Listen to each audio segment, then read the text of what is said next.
the Healing Through Love podcast with Charlene Lynch and Rose Davidson. Hello and welcome to the Healing Through Love podcast. I'm Charlene Lynch, and together we're shining a light on hope, resilience, transformation in the journey to end domestic violence. Each week we bring you inspiring interviews with changemakers, survivors, advocates and experts who are making a difference in the lives of those affected by domestic and family violence. Whether you're on a healing journey yourself or you're supporting someone who is, this is the space for powerful stories, practical tools, and heartfelt inspiration. Let's heal through love. I'm very excited today. One of my personal favorites. We have Larisa in the room. She is a multi-dimensional, we've got to unpack that. She's a multi-dimensional leader, a visionary futurist, and a catalyst for conscious success. Let's dive in and find out what that's about. She's the healer and founder of the Ascara Sanctuary here in South Australia, one of my favorite places to visit. I've been there for soul retreats and couples retreats, and I send my clients there for their retreats as well. I love the space, and we're going to find out more about why the land is so special. She's a former award-winning businesswoman with an MBA from Harvard Education, and Larisa has transformed her own life after overcoming personal challenges, traumas, and terminal health challenges. Larisa, it's so great to have you in the room. Thank you so much for joining us today. Thank you so much, Charlene. I'm so happy to be here, and thank you for inviting me to this beautiful container that we can basically just share our own challenges and stories and wins, so that people can, see that we all the same. We all trying to live our life the best way we can and heal ourselves and help others. Oh, I love it. I love it. Larisa, you are no stranger to trauma, and it's come in many forms. Is it okay if we talk about childhood trauma? Because that's going to be really relevant for many of our listeners today, and how childhood trauma, how it shapes our decisions moving forward. Can we talk about that? Absolutely, absolutely. Well, for a long time, I didn't understand or didn't even know, it didn't come to my mind that all that we live in our adult life is reflection of that first 7 years of our childhood. And this really, the imprints of what we get in this period of time are basically become driver of our adult life. And for me personally, I realized that only when I went to healing school and when we start to dive deeper into the landscape of our unconscious level, I remembered and I realized that this traumatic event that happened in my very early age life completely it was driving my life. All the decisions, all the protective, defensive, all the reactions that I was living through and suffering through was basically from that moment of the trauma. And only later I realized what happened was that I was about 3 or 4 years old, and I witnessed a violent attack of my father on mom. And it was kind of really rough, raw beating, I guess. That was blood, and all of this violence was, for a child of 4 year old, was such a traumatic event.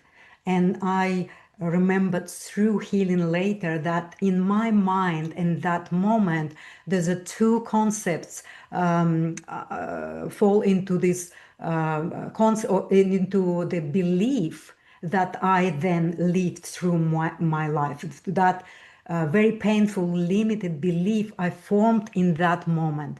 The father figure, the figure of man, completely collapsed in my mind, and I decided that all men are violent and I don't trust them ever. No man in my life that I trust, right? Imagine this type of limited belief. Then I looked at my mom, and of course, this is a figure of mother figure, and it's a woman that is victim, and she didn't have any strength to protect herself. She didn't have any emotional, physical, or any kind of resistance to this force. And in that moment, I formed another belief that I don't respect weak women. I decided that I'm not going to be weak woman. I'm going to be strong. I'm going to protect myself.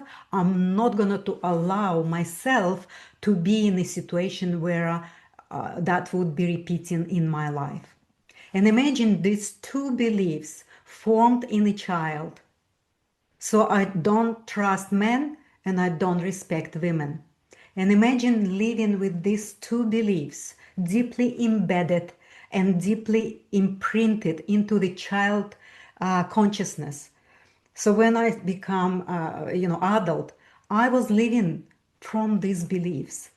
I was longing for connection. I was longing to be deeply connected to a man, to women around me, but I couldn't because this belief was always having reactions or defenses or this type of wall that I hold within. I don't trust men, I don't respect women. And that's how I always felt lonely in my life. I always felt that I'm somehow not right. I'm not enough. I'm not good. And the only way for me to compensate this lack, I was super successful, right? So I was driving myself to make money, develop business, develop all of this success, which I thought through success, then I can connect with people, which also didn't work because it is still on a surface. It's not that it is from genuine intention to have success from the heart and doing something from the heart. So intention was twisted by these erroneous beliefs that been sitting from the childhood. Oh, I love it. I love it. You're speaking my language. I'm curious, as an adult, how do we know that we've got these limiting beliefs that are affecting our lives right now? So what results are we getting that we might be connected to limiting beliefs and stories that have hold us in these patterns? Talk to me, talk to me. Okay, well, basically, it's really kind of simple, but it's not so simple when we look at it with our own personal experiences. So, we all hear and know that it is a mirror concept, right? We all know. How do we know that we're not living from our authentic true self? Is that we look at external experiences of our life. If we have challenging relationships, if we have conflicts, if we have reactions, if we have any sort of lack within the relationship area or any lack within our professional life, well, then it tells us that we live in from some kind of deep misalignment in deep negative or distorted imprints that we experienced in our early life. That's how we can tell. I love it. Okay. So I'm an adult and I've got these patterns of behavior that are not serving me, but I don't know where they're coming from. I come and see you. You sort that out. And then I'm able to move forward. I love this. So this is what happened to you when you were young. And then this is not the only trauma, though, that you've had to face. And for many of us that are listening today, this trauma of ill health is something that has affected, well, many of us. So can you walk us through what happened in that space? It'd be great to know. Yeah. Well, as we know, everything is connected, right? When we start from that childhood time, and when I made decision based on that limited perception of myself and also perception of men for me and women, and basically almost like a blocked the whole experience of human can have. And when I block the whole experience, the fullness of this life, the fullness of what life is offering through the richest area of relationships, because we live in a relational reality, I was basically missing it all. I was like almost like a robot, separated myself from all the relational experiences through that trauma. And of course, even though I was very successful, I built the businesses, I did all of this, the lack of that joy, the lack of fulfillment, the lack of being connected, the lack of truly sharing myself with someone created, of course, a disbalance in body. And biology is sitting, and the base of our physical body is our multidimensional levels of energy. This is the field that we are sitting in, and energy is penetrating us. And when we have this limited perception of life and ourselves and others, of course, our energy field is in constant tension. It's like there's a block, there's a lack of fluidity in the movement of energy. And these time capsules, that time capsule when I created at 3 years old, was constantly on a way for me to express myself and to let others to be connected with me and expressing themselves. And once I would accumulate these experiences and say myself, well, yes, I'm doing my best, I am successful, but I still cannot connect, well, then I'm not enough. I'm not enough. Each experience of not being connected to a man or woman, I always put it back on myself and blame, like I'm not good enough. What else I can do to connect to people, without realizing that this time capsule that was created at 3 years old getting bigger, it's the tension getting harder, and all of this created then like an explosion. And for me, it's become breast cancer. Right. Okay, so the body absolutely holds the score. Yes, and this diagnosis, this is the body screaming. Yeah. Yes, but for our audience today, they might not be having the scream.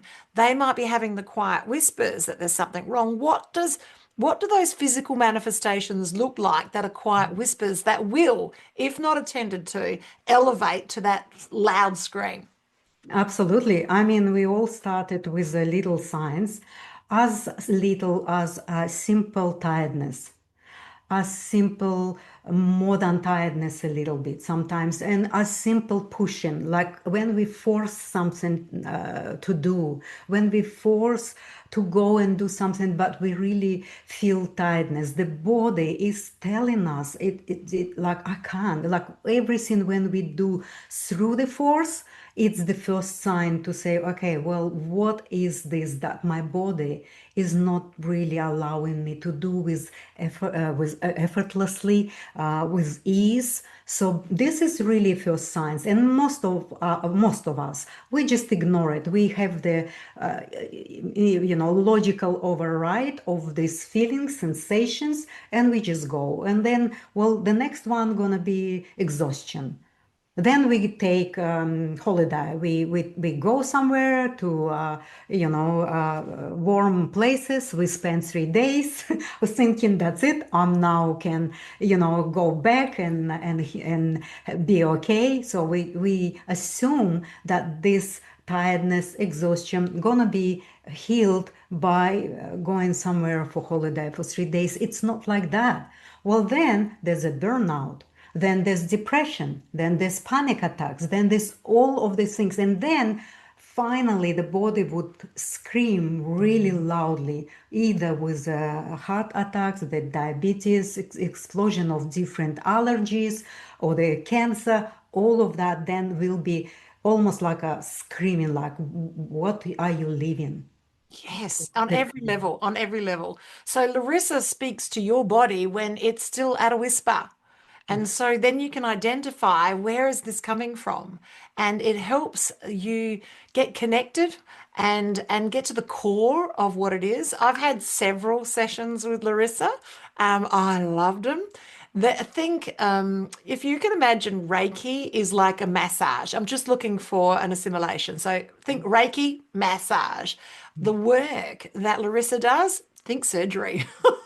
I have had several sessions, and I have the net result of those sessions with Larissa would have taken maybe 5 years of therapy to move transition from where I was to where I ended up. And the speed to manifestation, the speed to everything increased because my body, my frequency is less dense, and I was able to heal faster. I was able to manifest faster. I was able to project faster. Everything was like on next level amazing. And that was just after a couple of sessions with Larissa. So she does this in person, but she also does amazing work online as well, and has a women's circle. Am I kind of call it a women's circle, where you can be in a connected group of women to help you move forward as well. And so whether you're local to Australia, South Australia, or you're interstate, on every level, make sure you connect with Larissa. Her links are going to be in the show notes and also the show description. And to connect with her, she has a beautiful experience where you can come to a free masterclass and just lean in and find out more about. Look, your body is whispering. You know it is. Come on, you know it is. And she helps you unpack those whispers and find out what's at the root cause of this so that you can unpack that. When you know and you've taken that apart, everything just moves fast. Everything's moved forward. Everything is a step in the right direction. And yeah, you'll love it. And if you're listening today, and I'm going to give it a free plug because I love the location. If you are listening today and you run retreats, OMG, you have to go to Ascara. The property is amazing. Look, I won't steal your thunder. You tell them about it. But can I just say that everybody that I know that's actually been at the property can physically say, I don't know what it is, but I feel different. And I've been there. We have little quick fixes. So sometimes we're just there for a space of 24, 48 hours. And that is all that we need to reset, reground, and reconnect to ourselves, whether it's a soul retreat or I've been there with my husband. He sort of likes it too. He wants to know if he can go fishing. I keep telling him no because I'm a vegetarian and he's a carnivore. But Larissa, tell us a little bit more about Ascara. Well, yes, Ascara is a special place. It's a sacred space of 89 acres of land that miraculously manifested from my imagery and my vision. And basically, that was my dream. And while I was dreaming about this place, I was happy just as a dream, I knew that I really want to have that place, but just having it within my consciousness to go there anytime I was tired or I just need my happy place, I would just close my eyes and I'm there.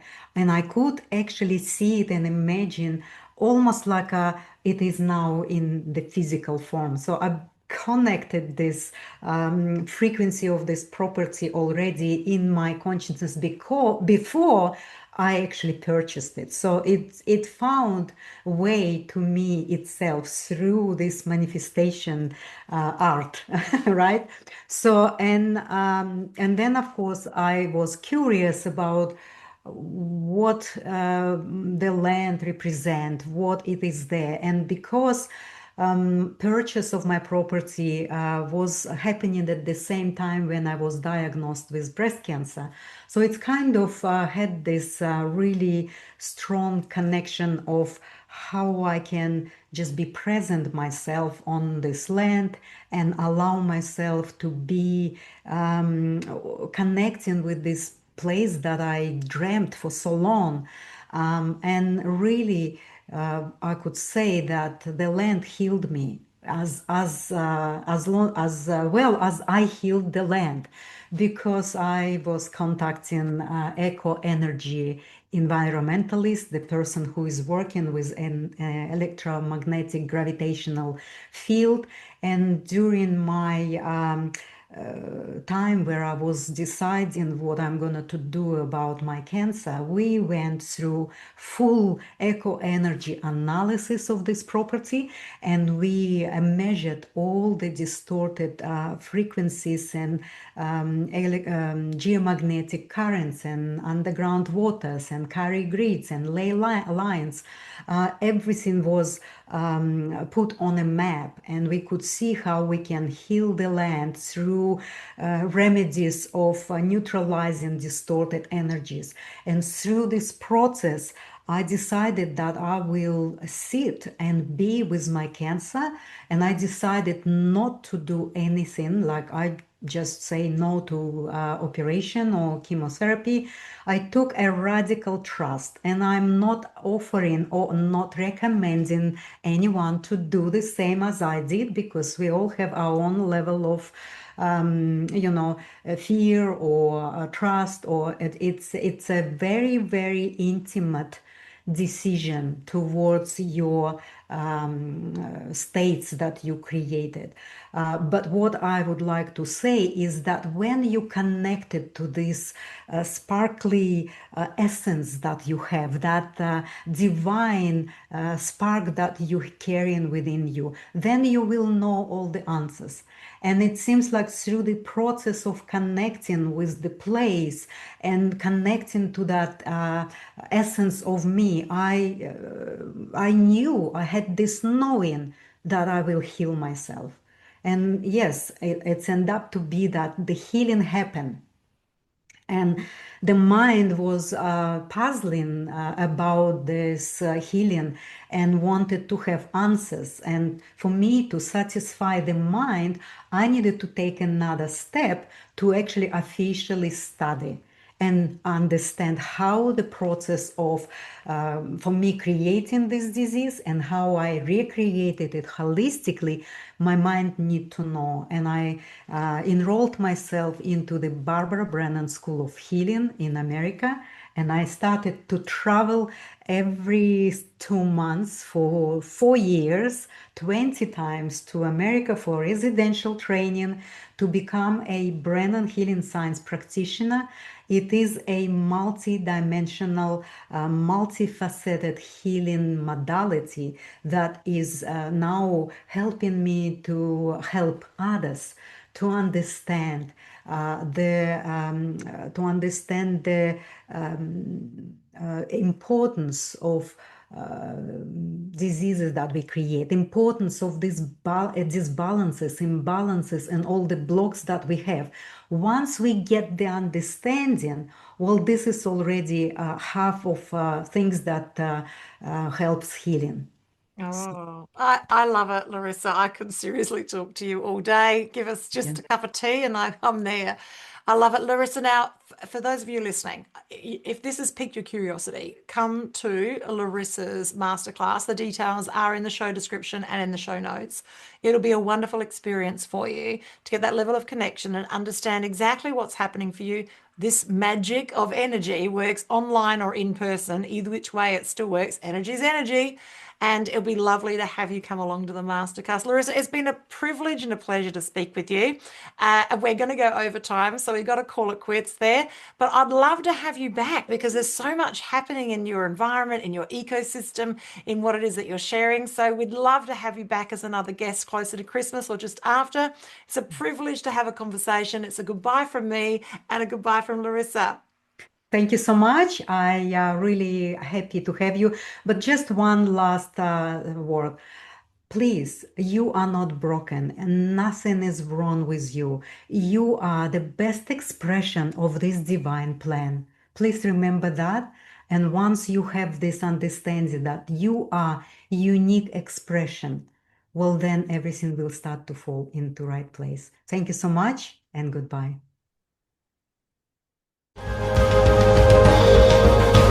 Thank you for joining us for this episode of Healing Through Love. You can get further resources, see the show notes, or simply reach out to us via our website at htlaustralia.org. Thanks so much for joining us, and we look forward to your company next time on the Healing Through Love podcast.